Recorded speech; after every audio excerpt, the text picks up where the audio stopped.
Last night was supposed to be one of the greatest nights in the history of Mexican soccer. For the first time in 40 long years, Mexico won a World Cup knockout game on home soil, right inside the roaring Estadio Azteca. The entire country flooded into the streets to celebrate. But by the early hours of the morning, 4 of those fans were dead. This is a really tough story to cover, and I want to handle it with the respect it deserves. Because behind the scores and the tournament drama, 4 families woke up today to the worst news imaginable. So, let's talk about what happened, honestly and respectfully. We'll look at the incredible game on the pitch, and then the tragedy that unfolded in the streets afterward. Let's start with the match itself, because the celebrations came from a truly special night of soccer. Mexico faced Ecuador in a round of 32 at the Azteca. For 4 decades, this exact stage had been a curse. Mexico hadn't won a World Cup knockout game since 1986. That's 40 years of early exits, near misses, and a soccer-obsessed nation falling short at the very first hurdle. That was the massive weight on their shoulders when they walked out on Tuesday night. And they didn't just win, they looked spectacular. The game was actually delayed for an hour by a massive thunderstorm, but once it cleared, Mexico was unstoppable. At the heart of it all was a 17-year-old phenom named Gilberto Mora. He put on a masterclass well beyond his years, playing a step ahead of everyone else on the field. The first goal was beautiful. A perfectly chipped ball sent Julian Quiñones flying into open space, and he blasted it into the roof of the net. The second came from veteran Raul Jimenez, who is more than double Mora's age.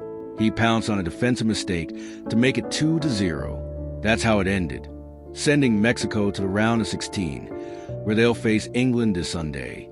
For the head coach, Javier Aguirre, this was deeply personal. 2 of Mexico's past early exits happened under his watch back in 2002 and 2010. After the game, he said, "I belong to the generation that couldn't get past this hurdle. No victory compares to this one because it happened at home with our people." It was by all accounts a night of pure joy. The Azteca shook, the whole country celebrated. And that's exactly what makes what happened next so heartbreaking. As the final whistle blew, over 1 million people flooded downtown Mexico City.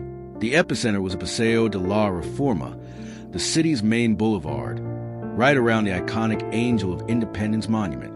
Fans have been gathering there since before noon, wading through the rain and the storm delay just to be a part of history. The city had shut down over a mile of road, set up giant screens, and prepped for a massive party. But somewhere in that massive, chaotic crowd, the celebration turned into a catastrophe. According to the city's health department, paramedics were called to 3 unconscious people in different spots around the boulevard.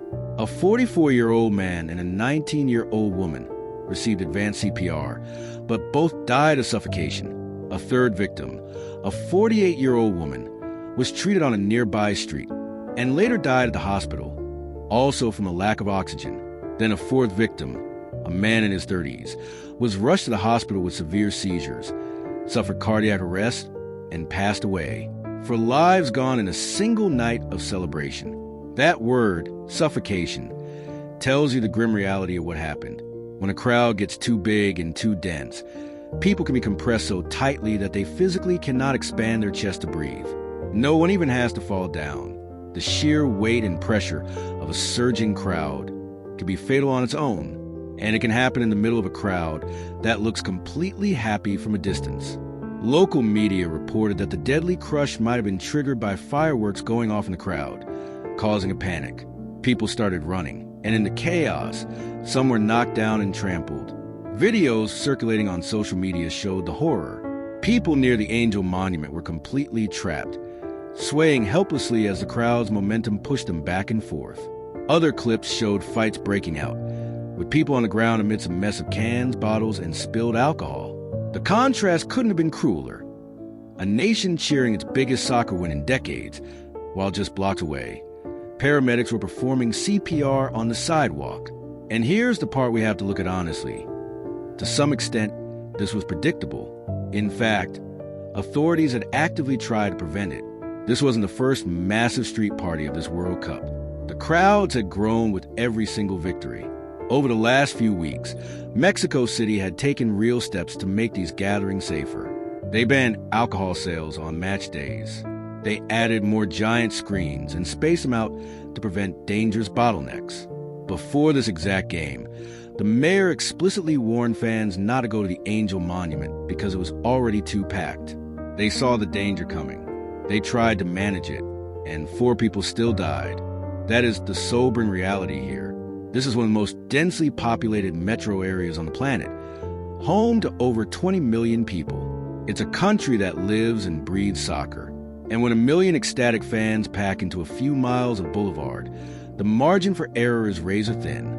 Mexico's president, Claudia Sheinbaum, announced that the Attorney General's office will investigate what went wrong, and that officials will reevaluate safety measures before Sunday's match against England.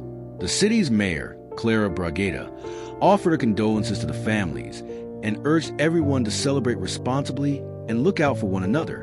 If you've been following this tournament, this pattern, joy overshadowed by chaos in Mexico City, might feel painfully familiar. Think back to the very beginning. Mexico's opening match was surrounded by turmoil, too. There were protests outside the stadium and disorder in the streets. There's been a lingering sense that the sheer scale of hosting this tournament is spilling over into problems no one has a handle on. From day one, the story hasn't just been about the soccer. It's been about what happens outside the stadium, in the crowds, in the streets, and whether the city can keep up with the overwhelming passion of a soccer-mad nation hosting the world. Last night, tragically, we got the most painful answer yet. So, let's be clear about where the blame does and doesn't belong. The fans who went out to celebrate did nothing wrong by loving their team. Celebrating a historic win is a beautiful thing. The vast majority of that 1 million-person crowd just wanted to share a historic moment together. This isn't a story about people celebrating too hard. It's a story about crowd safety. It's about how you protect an ocean of people when a whole nation's dreams come true all at once. And it forces us to ask tough questions before the next wave of celebrations on Sunday. Because Mexico plays again in just a few days. If they beat England, the streets will fill up again, bigger than ever. City officials now carry the massive responsibility of making sure the next great night of Mexican soccer doesn't end the way this one did. For now, though, for fans who went out to celebrate their country aren't coming home.